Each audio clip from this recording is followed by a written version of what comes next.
এই মুহূর্তের breaking news, গ্রেফতার শতদ্রু দত্ত। যুব ভারতীর বিশৃঙ্খলায় গ্রেফতার শতদ্রু দত্ত। যুব ভারতীতে মেসির ইভেন্টের মূল উদ্যোক্তা শতদ্রু। এয়ারপোর্টে জিজ্ঞাসাবাদের পরই জালে মূল উদ্যোক্তা।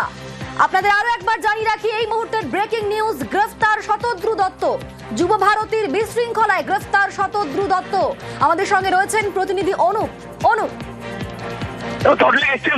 বিশৃঙ্খলা ঘটনা, সেই ঘটনা ইতিমধ্যে যে উদ্যোক্তা অর্থাৎ মেসিকে নিয়ে আসার যে উদ্যোক্তা ছিল সেখানে শতদ্রু দত্ত, তাকে কিন্তু গ্রেপ্তার করা হলো। বিধাননগর পুলিশের পক্ষ থেকে তাকে গ্রেপ্তার করা হলো। যখন দেখা গেল এয়ারপোর্টে যখন মেসি তিনি যখন ফিরে যাওয়ার জন্য এসেছিলেন, সেই সময় কিন্তু একেবারে তিনি বিমানবন্দরের ভিতরে প্রবেশ করেছিলেন। তার পরবর্তী ক্ষেত্রে তাকে কিন্তু একেবারে পুলিশের পক্ষ থেকে ডিসি পদমর্যাদার আধিকারিক থেকে শুরু করে প্রত্যেকে কিন্তু তাকে জিজ্ঞাসাবাদ শুরু করে একটি জায়গায়। 2 ঘন্টা জিজ্ঞাসাবাদের পরে প্রথমে তাকে আটক করা হয়, পরবর্তী ক্ষেত্রে এই মুহূর্তে তাকে গ্রেপ্তার করা হয়েছে। তার কারণ এই যে গোটা বিশৃঙ্খলা পরিস্থিতি হয়েছিল সেখানে কিন্তু তিনি দায় এড়িয়ে যেতে পারেন না, এবং যে গোটা ঘটনা ঘটেছিল তার বিশৃঙ্খলা এই গোটা কারণ তার জন্য ঘটেছিল এমনটাই কিন্তু পুলিশের পক্ষ থেকে স্পষ্ট করা হচ্ছে। সেই কারণেই তাকে দীর্ঘদিন জিজ্ঞাসাবাদ, সেই জিজ্ঞাসাবাদে কিন্তু একাধিক বক্তব্য তিনি কিন্তু স্পষ্ট উত্তর দিতে পারেননি। তার পরবর্তী ক্ষেত্রে আটক করার সিদ্ধান্ত নেওয়া হয়। পুলিশের হায়ার অথরিটি উচ্চপদস্থ আধিকারিক গোটা বিষয়টি জানানোর পরে বিমানবন্দর থেকেই তাকে কিন্তু গ্রেপ্তার করা হয়েছে।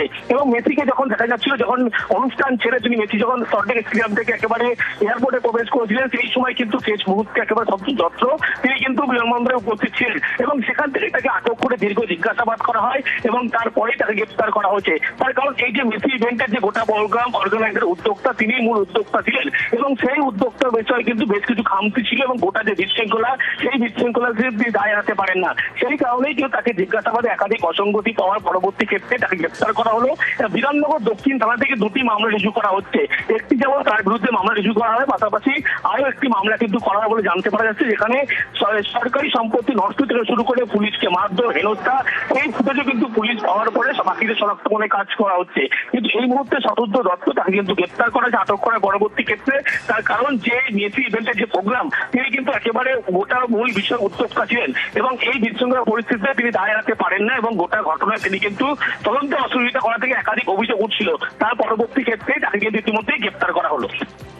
অনুপ, এই শতদ্রু দত্ত ইতিমধ্যেই তাকে গ্রেফতার করা হয়েছে। মূলত কোন কোন ধারায় মামলা রুজু করা হতে পারে?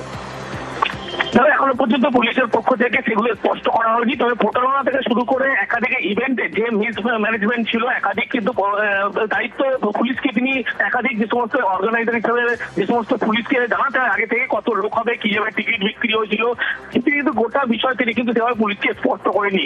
সেই কারণে প্রতারণা সহ একাধিক বিষয়ে কিন্তু তার বিরুদ্ধে মামলা রিজু করতে চলেছে বিএনএস অ্যাক্টে, এমনটাই পুলিশ সূত্র বা জানতে পারা যাচ্ছে। কিন্তু ইতিমধ্যেই তাকে শুধুমাত্র গ্রেপ্তার করা হয়েছে, এমনকি পুলিশের পক্ষ থেকে স্পষ্ট করা হচ্ছে এয়ারপোর্ট থেকে গ্রেপ্তার করা হয়েছে, এবং তার বিরুদ্ধে অভিযোগ পুলিশের পক্ষ থেকে বলা হয়েছে দক্ষিণ থানায় করা হবে। কিন্তু তার মধ্যে দেখা গেল বিমানবন্দর থেকে তাকে গ্রেপ্তার করা হলো, এবং তার বিরুদ্ধে প্রতারণা সহ একাধিক মামলায় কিন্তু পুলিশের পক্ষ থেকে এই মামলা রিজু করা হবে বলে এমনটাই এখনো পর্যন্ত বিধাননগর পুলিশ সূত্র জানতে পারা যাচ্ছে। আমাদের সঙ্গে তুমি থাকো অনুপ। দর্শকদের আরো একবার জানিয়ে রাখি, গ্রেফতার শতদ্রু দত্ত। আজ সল্টলেক স্টেডিয়ামে একেবারে নজিরবিহীন ঘটনা, রীতিমতো বিশৃঙ্খল পরিস্থিতি সৃষ্টি হয়, যে কারণে মেসি নির্ধারিত সময়ের অনেক আগেই স্টেডিয়াম ছেড়ে চলে যান, এবং তারপরেই দেখা যায় রীতিমতো হুড়োহুড়ি, এবং সেখানে যে পরিস্থিতি তৈরি হয় তারপরেই পুলিশের তরফে কড়া পদক্ষেপ করা হলো, এবং মেসির ইভেন্টের মূল উদ্যোক্তা শতদ্রু দত্ত তাকে গ্রেফতার করা হয়েছে। এয়ারপোর্টে জিজ্ঞাসাবাদের পর গ্রেফতার মূল উদ্যোক্তা।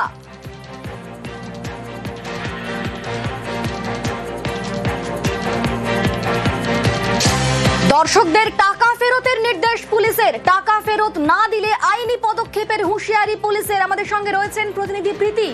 কিছুক্ষণ আগেই রাজীব কুমার তিনি সাংবাদিক বৈঠক করলেন, এবং সেখান থেকে তিনি কি বললেন? দেখো, কিছুক্ষণ আগে রাজীব কুমার ডিজিপি তিনি, অন্যদিকে আমাদের ADG law and order Javed Shamim এবং সিপি অর্থাৎ বিধাননগরের সিপি, তারা 3 জন একত্রে বসে এই প্রেস কনফারেন্স করেন। তারা কিন্তু কার্যত বলে দেন যে প্রাইমারিলি আটক করা হয়েছিল এই শতদ্রু দত্তকে, অর্থাৎ এই যে লিওনেল মেসির যে ইভেন্ট, সেই ইভেন্ট তিনি অর্গানাইজ করেছিলেন মূল, তাকে আটক করা হয়। পরবর্তীতে তাকে যখন জিজ্ঞাসা করা হয় তিনি কিন্তু বলেন যে আটক নয়, একেবারে সরাসরি গ্রেফতার করা হয়েছে।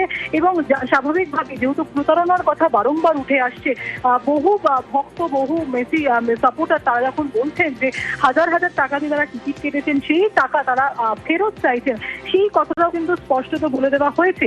বলা হয়েছে যে আমরা চেষ্টা করব সমর্থকরা যাতে টিকিটের পুরো টাকা ফেরত চান, এবং সেই বিষয়ে কিন্তু রাজ্য পুলিশের তরফে একেবারে আশ্বাস দেওয়া হয়েছে। তবে আবারও তোমাকে জানিয়ে রাখি, যতদূর তথ্য তিনি গ্রেফতার হয়েছেন। অন্যদিকে ভক্তরা যারা এখানে এসেছিলেন, অর্থাৎ লিওনেল মেসির সাপোর্টাররা, তাদেরকে কোনো ক্রমে এই যে স্টেডিয়াম যেখানে ফুটবল খেলা মূলত হয়, জুহারি ক্রীড়াঙ্গন, সেটা ধ্বংসস্তূপে, ধ্বংসলীলায় পরিণত হয়েছিল। সেই যে পরিস্থিতি, সেই পরিস্থিতি সামাল দেওয়া সম্ভব হয়েছে পুলিশের তরফে। তারপর রাজ্য পুলিশ একটি প্রেস কনফারেন্স করে, এখানে সরাসরি বলে দেওয়া হয় যারা এই অর্গানাইজারের সঙ্গে যুক্ত ছিলেন তারাও কিন্তু কোনোভাবে রেহাই পাবেন না। পুরো বিষয়টা তদন্ত করা হবে পুলিশের তরফে, এবং পরবর্তীতে কারা কারা এই বিষয়ের সঙ্গে দোষী তাদেরকে কিন্তু সামনে আনা হবে এবং তাদের বিরুদ্ধে আইনি পদক্ষেপ করা হবে। বেশ, ধন্যবাদ প্রীতি।